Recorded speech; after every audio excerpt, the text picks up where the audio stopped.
Welcome to Closer to Venus. I'm Johnny Burke, and today's guest is Carolyn King. She's a kinesiologist, hypnotherapist, master lightworker, Reiki master, and author. Her work involves helping people reconnect with their inner joy and happiness by clearing blockages on a multidimensional level. In this episode, we'll discuss visitations from souls who have passed, including her experiences with star beings. Carolyn, welcome to the program. Thank you, Johnny. I'm so excited to be here today. We like people who are excited. Excellent. So you are able to connect with those that have passed over, but I notice you don't present yourself as a medium. Why is that? For me, I like it to happen organically. So I never set out to connect with someone that's passed over. It's more about when someone's here and they're in a session, someone comes through, and I allow that just to happen as it needs to happen. So I don't want to force it, essentially. But you obviously do have that sensibility. Which clairs do you have? Is it clairvoyant, clairaudient? More clairaudient. There has been one time where it was definitely clear, like I could see. I actually saw the Ascended Master Jesus come into the clinic during a session organically, and it blew me away. He came to the clinic? What was he dressed like? It was the image of the Sacred Heart Jesus where he's holding his heart. And I had a client on the table and we were working through, she had just lost her grandmother and she was having to do the eulogy. So we were helping her clear some stress so that she could be prepared to do the eulogy. And I remember looking up and just going, because it was as clear as day. And the energy in the room was just stunning. It was beautiful. I've never had any experiences like that, so all I can do is try to live vicariously through folks like yourself, which is why we do this. So when did you start noticing that ability? I think I've always had the connection, but I never really trusted it until I started as a practicing kinesiologist. It was only then that I started to really dive into trusting what was coming through. I feel like I was always communicating with those that had passed, but I never trusted the ability because I had nothing to verify the information coming through. When you communicate with someone that's passed over, are the messages telepathic? How exactly does that work? They're more telepathic. I get a very strong feeling. So quite often I will get a sense of what the spirit was like when they were here in human form. So whether they were more lighthearted or whether they were a stern person or whether they like to laugh a lot, whatever it is, I get that feeling of their personality first. And then usually the messages that come through are relevant to what we're working on in the session. So I had a client come to me and she was very connected to her aunt that had passed. And she came to me and said, my aunt hasn't come through for a while. And her aunt came through to tell us that she needed to step back because my client was spending too much time in that world and not enough time in this world. So the messages came through, they come through for what the client needs at the time. I'm just curious, what does it feel like when you're able to connect with a being, a soul, a spirit, which is in, I guess, another dimension? What is that like? I guess it's hard to put into words. For me, it reminds me that there is so much more to our existence than just being in this physical form. So for me, it's a blessing and it's a confirmation that we are more than this. There's no feeling in terms of happiness or sadness or anything like that unless that's what they're trying to portray or bring across. But generally, it's just a feeling of reminding me of how wild the world is, how wild existence is, how awesome it is. I would think it's probably scary at first, but after a while, it's actually very exciting, right? I think that's one of the reasons I probably held back on really diving into it. I was extremely scared of seeing a spirit.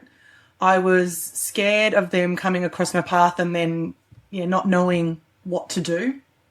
I guess as I've evolved and worked through my own personal development, I've felt more comfortable speaking with spirit.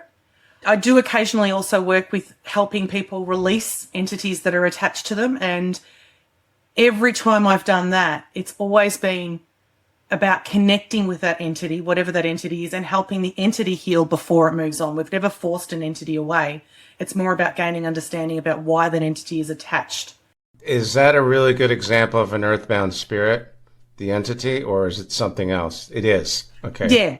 Generally, they're earthbound spirits that have had some kind of significant trauma and become stuck. I've been told many times that mediums can actually assist them going to the light. Have you found the same thing? Yes, yeah. Has any one of them ever told you why they stuck around other than having some kind of traumatic death?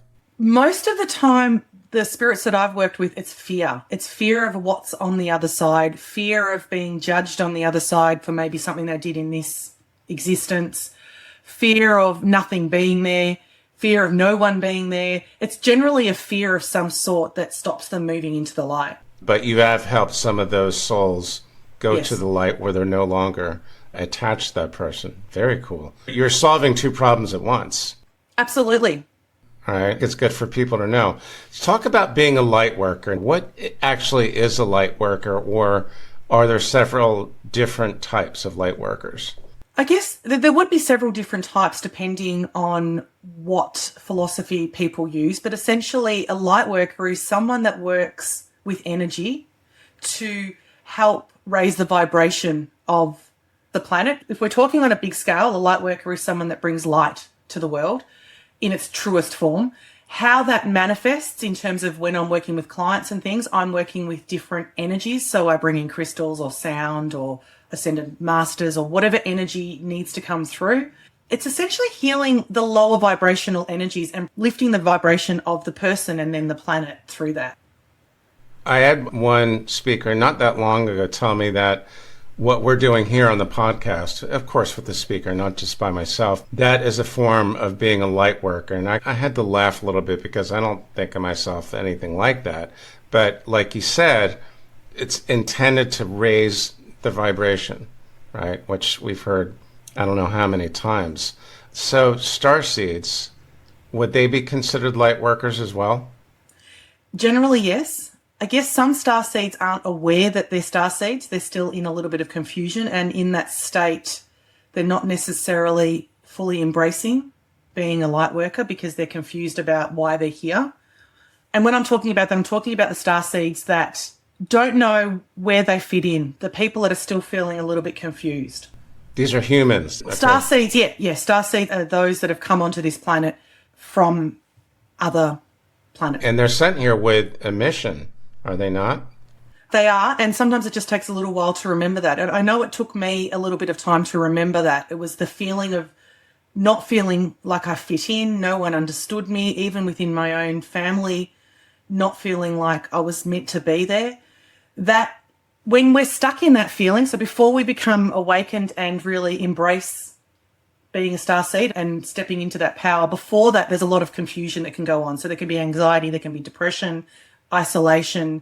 So at that level, they're not necessarily being a light being yet because they haven't stepped into who they're truly meant to be. They haven't remembered who they're meant to be. When they come down here or come here from either another planet or from the in-between space, they know what they're doing until they actually make the trip down. Then they spend the rest of their life trying to figure out why they came here. Does that sound familiar? Yeah. Right? Did you ever get the impression that it's critical now to raise the vibration? I do. I guess that's what I love to do in my clinic, is to hold that space to allow people to step into who they're meant to be without judgment. So one of the things that I think we all need to do is to step into our authenticity and own who we are without thinking anything's weird. But what comes with that is love, that cosmic love, that universal love, that love of ourselves, which then radiates out. That's embodying it. It's not just saying the words or going about saying that you're enlightened or whatever it is. It's about being that person. Kinesiology, hypnotherapy, as well as your other skills, intuitive skills. How does the kinesiology actually fit into your workflow? For me, it was probably the trigger that really allowed me to step into this world. I used to be an accountant, office manager, so I was very left brain in the business world for many years and started studying kinesiology. And when I did, it was grounded in science. So I love science, and there was an element that really helped me anchor into the science side of it. But kinesiology is also more than that. And so the way I work with kinesiology is I essentially communicate with someone's subconscious mind through an indicator muscle, through an arm muscle. So that does amp up your mediumship skills? It does, okay. That's the first time I've heard that. I've been waiting for this. Let's talk about the different beings that you've encountered. You mentioned ascended masters, and I know that you have some experience with star beings. How did that develop, and what was your first experience with that?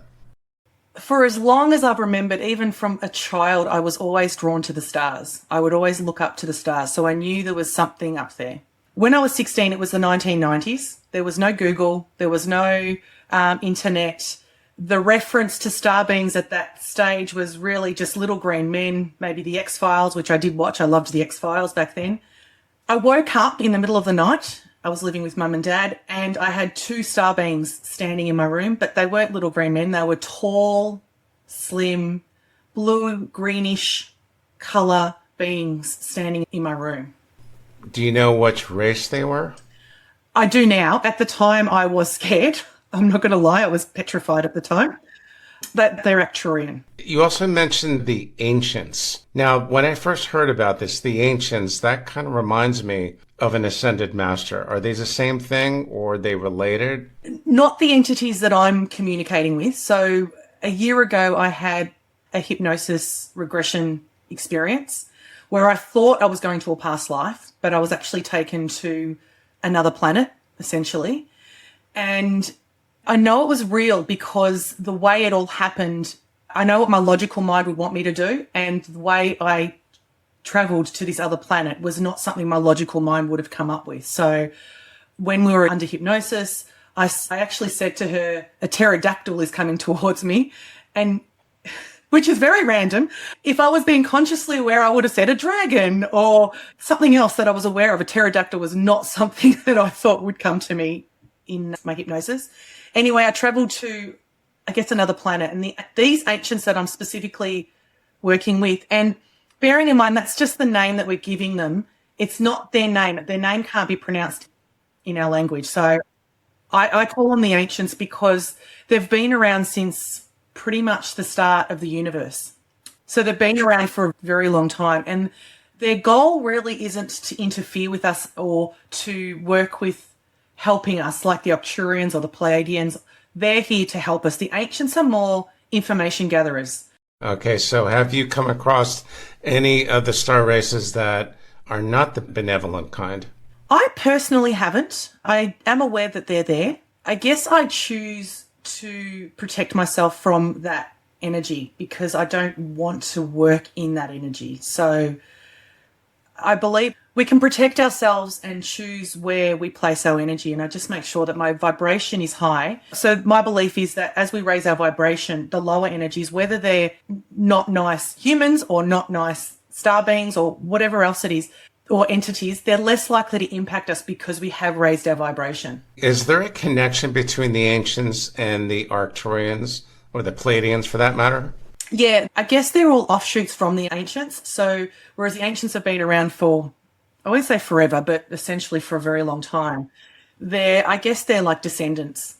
Okay. And this theme is coming up a lot where there's one race that is trying to keep us trapped in this matrix or whatever you want to call it. And there's other races, more than one, that are actually trying to help us break out. Has your connection or your communication with the ancients or any of these star beings given you any insight to that? The only insight, I guess, is that as we connect in with love, as we connect, and again, we're talking about raising our vibration, and it does feel like it's just a phrase that we're not really fully embodying. But as we raise our vibration, we organically release the shackles that have been holding us down. So there's a phenomenal author who I loved. He's actually passed away. I don't know if you've heard of David Hawkins. And so I work a lot with his scale and in terms of raising vibration or raising our awareness. And when I speak with the Arcturians or the ancients don't give me too much information in that respect. Like I said, they're more information gatherers. But essentially, as we raise our vibration, we not only leave the 3D behind and start to move into 5D, and we're not there yet, but as we do that, the shackles fall away. We're not held prisoner anymore. I've heard this from several different intuitives. By raising the vibration, the proverbial shackles come off, which might be another way of saying that the reptilians and malevolent ones cannot exist in that environment anymore. Yeah, essentially that's exactly right. And you mentioned regression a little bit earlier, and I do think that you do work with other lives, meaning past or concurrent or even parallel. Has that given you another layer of understanding about how all these things work together? It's taught me that we really don't know much about reality and that we're stuck in a certain reality here in a human existence. I had a client who went to another planet and this is during regression, and she was a plant. The way she described it, she was a plant that was connected to the planet that she was on, and that was providing sustenance for her. So it was so out of what I would consider normal, but it really expanded my awareness that there is so much more out there that we're unaware of. And so the more work I do in this, the more I realize that our perception of existence is really limited in this human form. Now, whether part of it is because of conditioning, which it probably is, whether part of it is whether our human brains can understand and embrace those concepts, that's another thing I've been thinking about. And I'm not sure whether, again, that's just a limitation through conditioning or whether our brain really is limited. Unless we're actually in that space, in that dimension, our 3D or our human minds cannot understand it. We will when the time comes, but just not here. Our human brains really work in time. Start, middle, finish, cause and effect. This is why I also love to watch sci-fi shows, and there was a show, one of the new Star Treks that are out, actually had a great episode about how effect became before cause. And it really hurts your head. There's actually a movie called Tenet, I think, as well, where they could go forward and backwards in time. Have you seen that movie? No, I have not. But when you mentioned sci-fi, I couldn't help but think of some of these movies and TV shows are partially based on fact, because maybe the creators have unconsciously channeled certain things packaged as fiction, but it's really like disclosure hidden in plain sight. I would agree. I think some of it possibly comes through the creator channeling information, and the other part is to help people become comfortable with the idea that there is more out there than what we're led to believe, I guess, in the traditional news. So it's almost like a primer, right? Yes, yeah. Yeah, okay. Based on your communications with the beings, maybe even the ascended masters, maybe they've given you a hint. People are talking about disclosure. Have your star being friends or contacts given you any insight into that at all? They have. And every time I ask them, they do say to me, time is different on this side as opposed to where they are, because we're stuck in this time frame. I do believe, from what I've communicated with them or what I've heard from them, that it will be soon, in the next year or so. I do believe it's fairly soon. I guess my hope is that it is as well. Me too. But I always say, whenever I share that, I also say that we still have free will and we still have choice. And there's also the idea of multiple timelines as well. So it's about where we're sitting and where our vibration is, and whether we go down the timeline where they do present themselves this year as opposed to next year or the following year as well. Good point about the timelines. Again, this is something that the linear mind has a hard time comprehending. If you were to talk to a bunch of really curious high school kids, how would you explain multiple timelines to them? I don't know if I would. I'd probably send them to a TV show, because there's been a few TV shows that have explained it. I love it. That's great. Because that's a tough one. It is. It is. I mean, Marvel have done it wonderfully with Loki and the Loki series, where they've got multiple timelines. And Spider-Man's done it with the Spider-Verse and The Lazarus Project on Netflix. Oh, I'll have to look that one up. So other than what we just discussed, what are some of the biggest takeaways from your work that we need to know about? The biggest takeaway, I guess, with all the work I've done is that we need to take responsibility for ourselves, and we need to recognize that everything we do is a choice. And in that is also recognizing that we have a choice in how we feel and what we say and how we act, rather than being a victim of life and things happening to me. And I've gone through depression, so I understand when things happen to you and you feel like you've got no control, versus stepping into your power and saying, all right, today I'm going to choose to do this. Today I'm going to choose to release what's holding me back, to release. And it doesn't mean that we don't feel the other emotions. It just means that we allow them to flow through us, and then we can choose what action we wish to take. So that choice is about really embracing life and taking the chances that you want to take. Anything else we need to know, at least for tonight? Don't be afraid to try new things. I think when we try new things, we expand our mind. And when we expand our mind, that's when, I guess, the mediumship will come, or the connection with the star beings, or we need to get out of our mind and out of what we think is reality and really understand that we don't know anything about reality, really, fundamentally. Engaging our creative senses really helps us open up that side. But also, with that, also making sure that you're grounded in this reality. I have to agree with you about the reality. The more we dive into this world, we realize that there's just so much more that we don't understand, which is not necessarily a bad thing. So stepping into the unknown is a good thing, is what you're saying. Absolutely. It's how we grow and evolve as beings. And we're here to experience this particular existence. Carolyn, thanks for joining us tonight. Really cool stuff, especially about the star beings. In the meantime, how can our listeners find you online?